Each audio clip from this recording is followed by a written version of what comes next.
semuanya, kembali lagi bersama kami Infect. Bersama saya Tessa Monica yang akan menemani Sobat Infect di episode kali ini.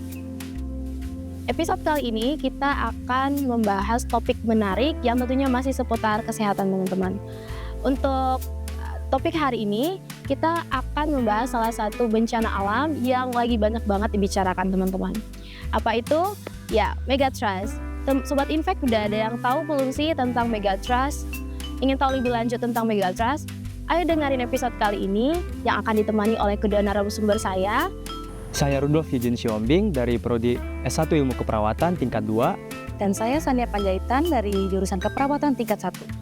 Nah, seperti yang kita ketahui di kampus kita ini di Bandung, itu tuh baru aja terjadi gempa bumi. Nah, menurut kalian itu termasuk megatrust gak sih? Buat kalian yang bingung jawabannya, di sini kami akan membantu teman-teman untuk menjawab semua pertanyaan kalian.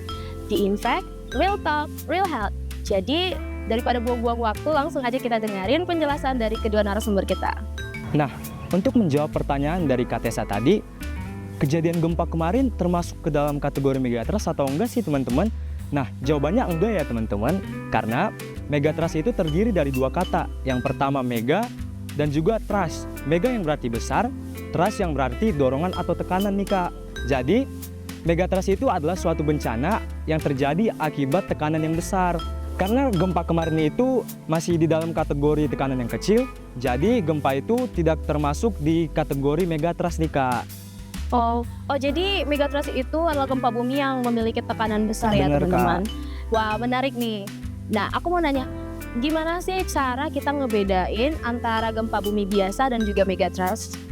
Nah, untuk membedakan mana gempa bumi biasa dan mana megatrust, kita bisa melihat dari tekanannya. Seperti yang sudah dijelaskan tadi, biasanya gempa bumi memiliki magnitudo di bawah 7 skala Richter. Sedangkan megatrust memiliki magnitudo di atas 8 dan diperkirakan bisa mencapai magnitudo 9,9. Ini disebabkan energi yang dilepaskan begitulah besar. Wah, berarti megatrust ini bahaya sekali ya teman-teman. Oke, aku mau nanya lagi. Apakah Indonesia ini itu tuh termasuk wilayah yang berada di garis aman saat terjadi megatrust? Nah, teman-teman perlu ketahui nih, Indonesia ini termasuk salah satu wilayah rawan megatrust Kak.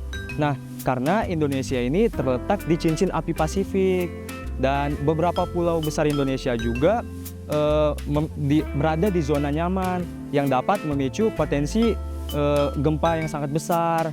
Nah, untuk contoh nyatanya itu yang megatrust yang terjadi di Indonesia itu ada di Aceh pada tahun 2004. Nah, dari contoh nyatanya itu kita dapat mengetahui bahwa ternyata megatrust itu memiliki dampak yang besar Kak, seperti runtuhnya bangunan, tanah longsor, kebakaran, dan megatrust ini juga dapat memakan korban jiwa yang banyak nih Kak. Oke, jadi Indonesia itu termasuk wilayah yang perlu diwaspadai ya teman-teman. Benar sekali Kak. Oke, oleh karena itu kita harus hati-hati ya teman terhadap wilayah yang memiliki potensi tinggi terhadap megatrust untuk kedepannya. Nah, aku mau nanya lagi deh. Tempat-tempat apa aja sih yang seharusnya kita hindari saat megatrust itu terjadi? Jadi ada banyak tempat yang perlu kita hindari saat megatrust terjadi.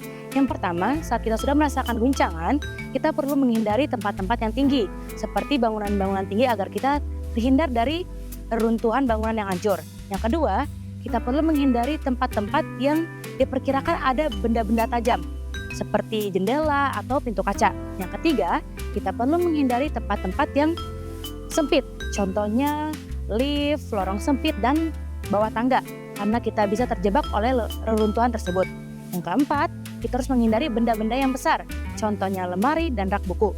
Dan yang terakhir, jika kita berada di dekat pantai, kita harus mengevakuasi diri kita ke tempat yang lebih tinggi untuk menghindari resiko terjadinya tsunami. Wah, dari pembahasan tadi kita jadi tahu ya teman-teman tempat-tempat apa aja yang seharusnya kita hindari supaya saat terjadinya megatrust kita tuh tetap aman dan selamat. Aku boleh nanya satu pertanyaan lagi Boleh gak nih banget, Kak? Kak. Oke.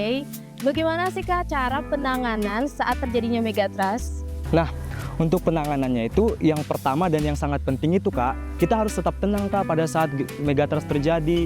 Karena jika kita panik, itu akan memperburuk situasi. Nah, untuk penanganan di dalam ruangan, kita dapat melindungi kepala kita dengan bertunduk di bawah meja atau di tempat tidur yang kuat.